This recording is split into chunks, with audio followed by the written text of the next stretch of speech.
Nous allions oublier Pierre, notre héros, joyeux et souriant. Vertigo, la musique. La musique d'Iggy Pop, puisqu'il a sorti son nouvel album ces jours, Ever Loser. Vous saisissez l'occasion, Pierre de Bourknecht, pour venir nous parler d'un élément à maîtriser absolument si on veut chanter avec Frédéric François. Oui, savoir chanter la deuxième voix, c'est ça qui est important. Ah, la deuxième voix des refrains de Frédéric François. Oh, je t'aime à l'italienne. Eh bien, à ce propos, dans le premier titre de son nouvel album, Iggy Pop nous a enregistré une deuxième voix pas tout à fait conforme aux attentes. C'est dans le refrain de Frenzy.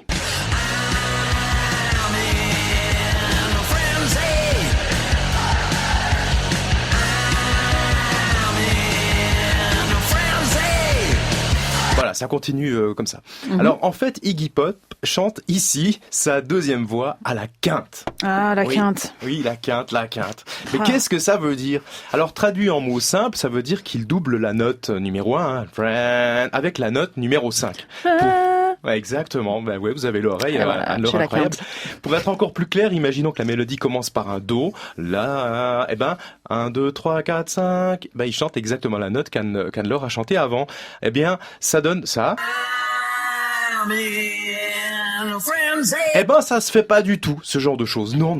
Doubler à la quinte, c'est très bien à la guitare électrique, pour faire ce qu'on appelle des power chords. Mais ça se fait pas à la mélodie. Non, c'est même strictement interdit par les traités d'harmonie et de contrepoint. Non, en principe, quand on veut chanter une deuxième voix, la manière la plus simple, et Frédéric François vous le dira, c'est d'utiliser la tierce, c'est-à-dire la troisième note. Scorpion adorait faire ça dans ses refrains, par exemple dans Wind of Change. Take me into the magic of the moment on the glory night. Donc il y a le take me, puis après ça fait T, 1, 2, 3, et ça c'est la deuxième note. Voilà, ce qui fait take me, puis après voilà, exactement. Attendez, on est en train de perdre des auditeurs et auditrices. On va continuer, s'il vous plaît. On arrive à chanter là. Les rockers contemporains d'Iggy Pop ont fait pareil. Par exemple, dans Smoke on the Water, Deep Purple utilise aussi la tierce pour la deuxième voix. Smoke on the water. Ouais. Alors imaginez, Wind of Change avec la deuxième voix, mais à la quinte. Bah ça n'irait pas du tout. Ça n'irait pas. Take me to the magic of the moment on the glory. Mais non, c'est trop haut. Ouais. Of tomorrow, dream away. Et puis, je sais pas si vous l'avez remarqué, mais ça sonne très archaïque, ces quintes. On dirait les trompettes romaines dans un péplum. Voici César! En fait, c'est tout à fait normal. En effet, c'est pratiquement comme ça qu'au 9e siècle, on a commencé à harmoniser les voix, en doublant la mélodie à la quinte, oui. Parce qu'on trouvait que c'était joli, et surtout on trouvait dissonant le fait de chanter à la tierce, comme Scorpion l'a fait. Oui, on n'était pas encore habitué en fait à ça. Ce style de deuxième voix, c'est ce qu'on appelle, en langage technique, l'organum primitif. Une technique utilisée jusqu'au XIIe siècle. Un exemple avec du chant grégorien. C'est à la quinte.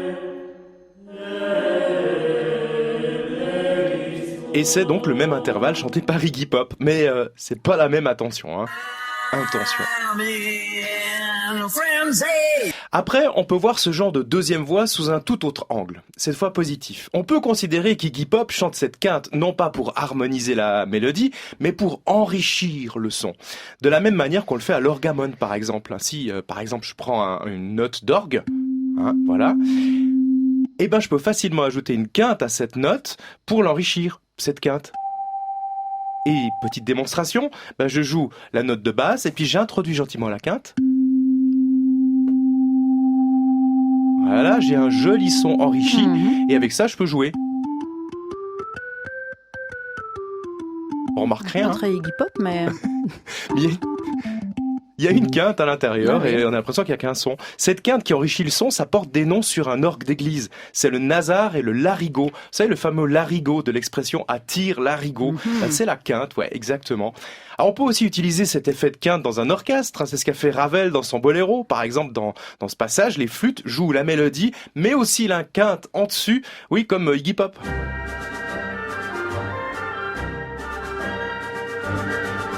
ça dérange pas. Ça enrichit le son. Bon, revenons à Iggy Pop. Vous vous souvenez, je vous ai parlé en début de chronique de Frédéric François. Je vous propose de terminer avec Je t'aime à l'italienne, mais avec la deuxième voix à la quinte, comme l'a fait Iggy Pop dans Frenzy. Oh, je t'aime à l'italienne.